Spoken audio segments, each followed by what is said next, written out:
의욕은 많은데 방법이 약간씩 틀리다 보니까 의견을 제시하면 어떤 우리가 공통점을 좀 찾아가서 이렇게 같이 갈 수 있는, 함께 갈 수 있는 길을 마련해야 되는데 그런 것들을 좀 더 해소할 수 있는 방법은 없을까 하는 생각에서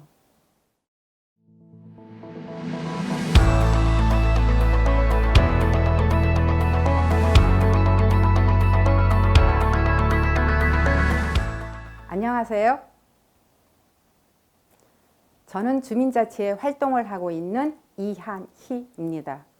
자치분권 시대에 주민자치 활동을 하면서 여러 가지로 많은 것을 느끼게 되었는데요. 그 중에서 서로의 다툼이 아닌 서로의 도움의 이유가 되었으면 하는 생각이 들었습니다. 여러분, 주민자치위원이라면 무엇일까요? 주민들의 대표, 지역의 리더로서 주민들의 의견을 모으고 주민의 의견을 담아내는 역할이죠. 과거에는 주민의 의견을 전문가 의견에 반영해서 주민 참여의 표면적인 이야기만 듣고 출석하고 도장 찍고 사인하고 사진 찍고 참여의 증거를 남겼죠. 물론 행정적인 절차에는 이상이 없습니다. 그러다 보니 하나의 친목단체로 발전했다고 해도 과언이 아니죠. 하지만 오늘날은 자치단체에서 주민 참여를 많이 시도하고 있죠. 물론 완벽하지는 않지만 차츰차츰 발전하고 있어요. 또한 주민들 의식 굉장히 높아졌고요. 이게 주민의 직접 민주주의 참여죠. 주민 참여가 다양한 곳곳에서 정책에 참여하도록 행정 절차에서 정해놓고 주민의 참여가 형식적이지 않고 실질적인 참여가 되도록 하는 거죠. 그게 바로 주민자치회, 도시재생, 도시계획 수립, 마을 공동체 등등 사업이 많죠. 이제는 출석하는 것이 아니라 참여를 하는 겁니다. 다양한 의견들을 제시하고 정책의 결정에 실제로 주민의 의견을 담아내기도 하고 자체 사업도 할 수 있어요. 엄청 좋죠? 이러한 다양한 의견을 가지고 토론을 하다가 보니 갈등을 초래하게 돼요. 그래서 토론을 하는 것은 집단의 어떤 공동 목적을 쉽게 달성하기 위해 의견을 협의로 이끌기 위함이잖아요. 그런데 마치 토론은 이겨야 한다는 생각들을 갖고 있는 듯해요. 그래서 회의를 진행하는 것은 계몽이 아니고 구성원들의 목소리를 조화롭게 듣고 그것을 처리하고 의사 결정까지 도달하게 하는 거죠. 그런데 회의 시 진행자가 자기 의견을 내거나 특정한 참여자 편에 서게 되면 다른 참여자들은 그 회의에서 공정성에 대해서 불만을 가지게 돼요. 자신의 의견을 관철하기 위해서 큰 소리로 다투거나 아예 회의에 적극적으로 참여하는 것을 포기하고 참여는 하지 않고 출석만 하는 그런 결과를 가져오게 돼요. 또한 리더가 구성원들의 의견을 경청하는 것이 아니라 리더가 회의에서 의견을 먼저 내므로써 구성원들이 결정된 사항이라고 여기게 돼서 의견 내는 것을 포기하게 하죠. 리더들은 구성원들의 의견을 모두 동등하게 소중하니까 경청해야 합니다.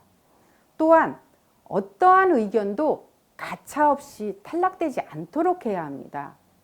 분명 의제와 동떨어진 의견을 냈다 할지라도 그럴 만한 이유가 있으니까 질문을 통해서 의제와 공통점을 찾아주도록 해야 합니다.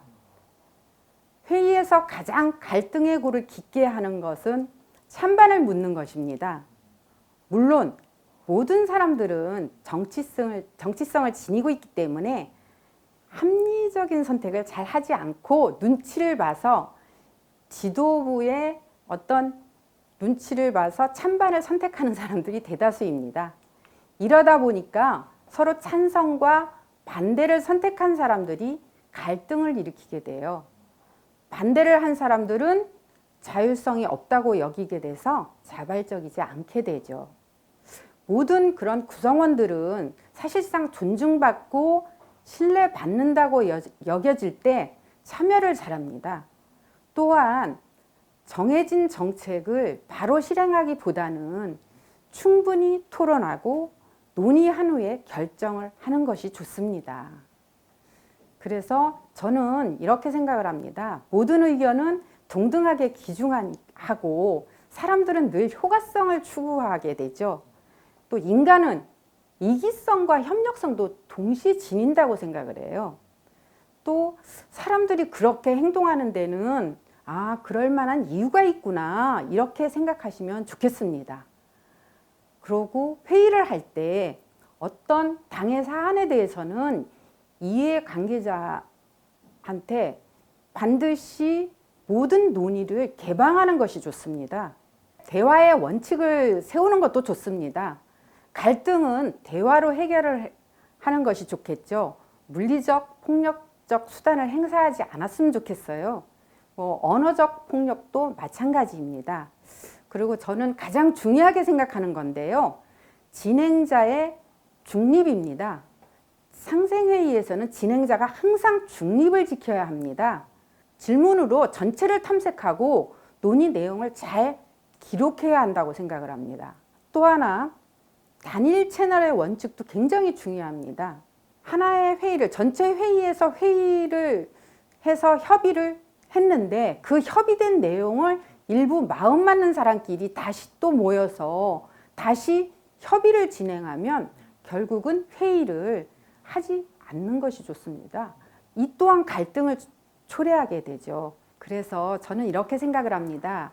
우리 서로의 다툼이 아니라 서로에게 도움이 될 수 있는 이유가 되었으면 하는 마음에서 이 강의를 준비했습니다. 감사합니다.